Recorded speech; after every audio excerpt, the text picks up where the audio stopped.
Welcome to Consider News.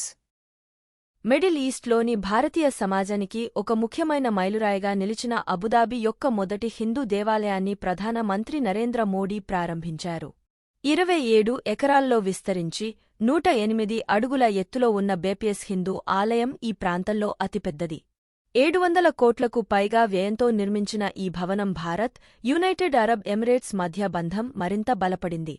2015లో 13.5 ఎకరాల భూమిని విరాళంగా ఇచ్చిన యుఏఈ అధ్యక్షుడు Sheikh Mohammed bin Zayed Al Nahyan దాతృత్వంతో ఆలయ నిర్మాణం సాధ్యమైంది.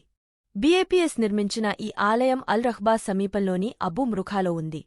ఇది యుఏఈ యొక్క 7 ఎమిరేట్లకు ప్రాతినిధ్యం వహించే 7 శిఖరాలను కలిగి ఉంది. ప్రతి ఒక్కటి ముఖ్యమైన హిందూ దేవతల విగ్రహాలతో అలంకరించబడ్డాయి. బహుళ సాంస్కృతిక భూభాగంలో ఐక్యత మరియు సామరస్యానికి ప్రతీక. Thank you for watching. Please subscribe.